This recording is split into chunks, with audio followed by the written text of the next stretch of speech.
ISR 9 news. Telugu ప్రజల రుణం తీర్చుకునేందుకు ఎన్టీఆర్ ఆవేశంలోంచి పెట్టిన పార్టీ తెలుగుదేశం పార్టీ అని పెద్దలు పేర్కొన్నారు.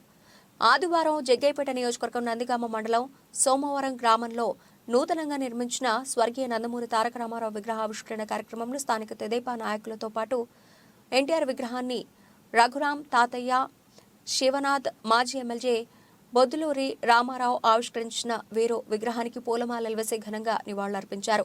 సమాజమే దేవాలయమని, ప్రజలే దేవుళ్లని అనే నినాదంతో ఆనాడు తెలుగుదేశం పార్టీ స్థాపించిన నందమూరి తారక రామారావు అధికారంలోకి వచ్చిన తర్వాత ప్రజా సంక్షేమ పాలనను అందించారని, నిరంతరం ప్రజలకు అందుబాటులో ఉంటూ ₹2 కిలో బియ్యం పథకాన్ని, పేదవారి సొంత ఇంటి కలలను నిజం చేశారన్నారు.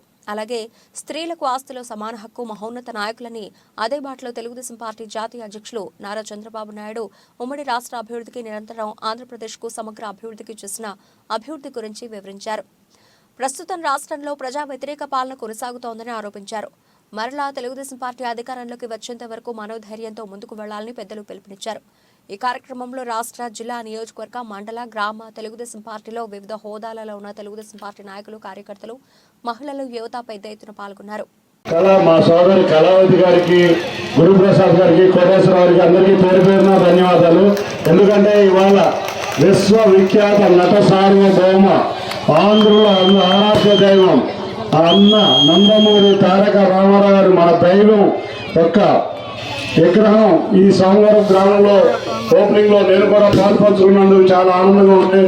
వేదిక ముందు ఉన్న ప్రజలకు, తెలుగుదేశం కార్యకర్తలకి పేరు పేరున పాదాభివందనం. మన అన్న రామారావు గారు ఏ ముహూర్తంలో తెలుగుదేశం పార్టీ పెట్టారో కానీ ఈ పసుపు జెండా చూస్తే కార్యకర్తలకి, నాయకులకి కానీ ఎక్కడ లేని బాధలు మర్చిపోయి ఉత్సాహం పొంగి పొర్లిపోతాం.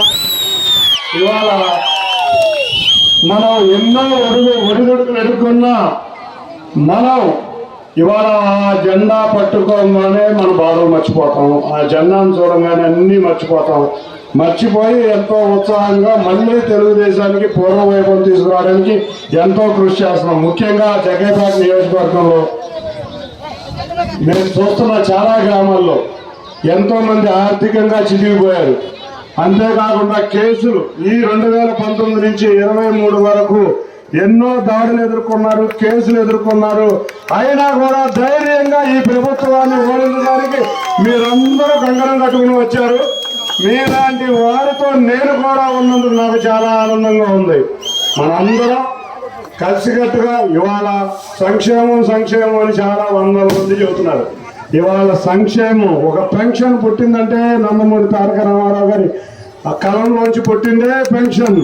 ఆ రోజు ఆయన చేసిన ఎన్నో సంక్షేమ కార్యక్రమాలు, ₹2 కిలో బియ్యం, మధ్యాహ్నం ఉచిత భోజనం, ఇటువంటి కార్యక్రమాలు చెప్పుకుంటే రోజు సాగు. ఇటువంటి సంక్షేమం అనేది పుట్టిందే రామారావు గారి దాంట్లోంచి. అటువంటి రామారావు గారి సభలో ఉండడం మనం అందరం అదృష్టంగా భావించాలి. ఇంకొక విషయం, రామారావు గారి బాటలోనే మన నాయకుడు నారా చంద్రబాబు నాయుడు గారు కూడా తెలుగుదేశాన్ని కష్టపడి ఆయన వల్ల ఎంతో కుటుంబాలు ఇవాళ దేశ విదేశాల్లో ఉన్నాయి, సెటిల్ అయినాయి. అంటే ఇవాళ మనం చూడాలి, మనం ఎంతో మంది మధ్య తరగతి కుటుంబం. చంద్రబాబు నాయుడు గారు అధికారంలోకి వచ్చినాక ఎన్నో సాఫ్ట్వేర్ సంస్థలు, లేకపోతే ఎన్నో ఫార్మా కంపెనీలు స్థాపించి ఎంతో మందికి ఉద్యోగ భద్రత కల్పించారు. ఇవాళ అభివృద్ధి రావాలన్నా, సంక్షేమం రావాలన్నా మన పిల్లల ఆత్మవిశ్వాసంతో, అంటే వాళ్ళ కాళ్ళ మీద వాళ్ళు నిలబడాలన్నా, ఉద్యోగాలు రావాలన్నా చంద్రబాబు నాయుడు గారి దయే. కాబట్టి అటువంటి వారిని మనం ముఖ్యమంత్రిగా చూసుకోకపోతే మన రాష్ట్ర భవిష్యత్తు అధోగతి. ఇదొక్క విషయం గుర్తుంచుకోండి. మనం అందరం ఒక్క ఛాన్స్ అన్నాడు, ఒక్క